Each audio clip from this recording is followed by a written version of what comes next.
Suis-je une personne jalouse? C'est la question que nous allons nous poser aujourd'hui. Alors, bonjour, chers internautes.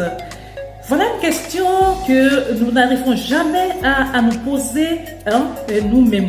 On n'entendra jamais une personne se demander si elle est jalouse ou pas. Nous arrivons facilement à reconnaître la jalousie dans la vie des autres, dans des personnes qui nous entourent. Nous arrivons facilement à qualifier X ou Y de jaloux, de jalouse. Mais nous-mêmes, lorsque nous manifestons cette jalousie-là, est-ce que nous arrivons à nous admettre que c'est de la jalousie que nous sommes en train de manifester? Je pense que non. Il y a deux personnes des amis, je dirais. Un que je connais qui se plaignait comme quoi mon amie, je ne la comprends plus. J'ai constaté que depuis un certain temps, elle se comporte bizarrement avec moi.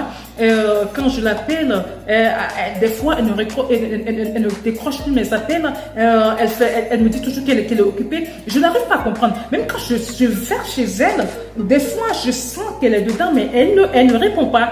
Mais j'ai commencé à lui poser la question, mais dans le moment, tu sais, la période où tu as constaté ça, est-ce qu'il y a quelque chose qui s'est passé? Est-ce qu'il y a eu un événement particulier qui s'est produit dans cette période-là?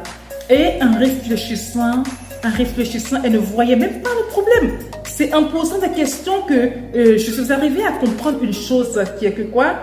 Vous voyez, deux amis inséparables, comme nous avons l'habitude de le dire, qui n'ont pas de moyens de déplacement. Et il est arrivé un moment où Dieu a bien voulu gratifier celle avec qui j'étais en discussion d'une moto. Alors, on a constaté, quand elle a commencé à parler, on a constaté que ça a commencé à se manifester, ce comportement de son amie a commencé à se révéler quelque temps après qu'elle ait acheté la moto. Mais elle n'a pas constaté. Donc, on a pu voir que j'ai pu constater que, et elle-même s'est dit, mais d'accord, je comprends. Elle n'a pas compris que c'est la moto qu'elle a acheté, le moyen de déplacement qu'elle a acheté, qui a rendu sa copine comme ça. Vous voyez? Donc, ce sont des choses, nous devons savoir que lorsque nous sommes amis, il y a amitié dans amitié.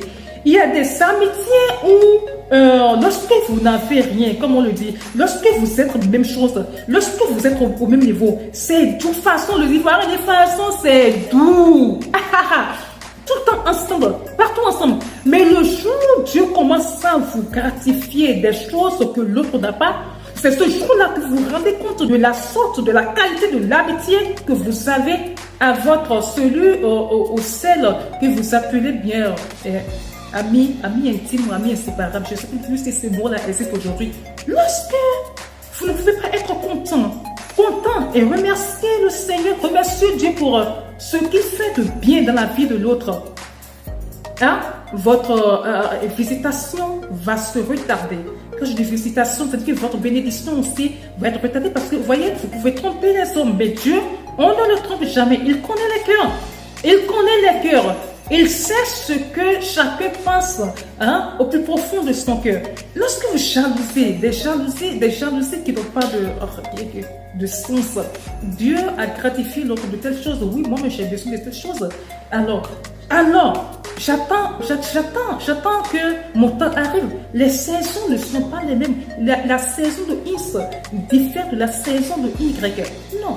Lorsque tu es une copine, un camarade ou un ami qui sont avec sa femme, habillé, bien habillé, comment est-ce que tu es?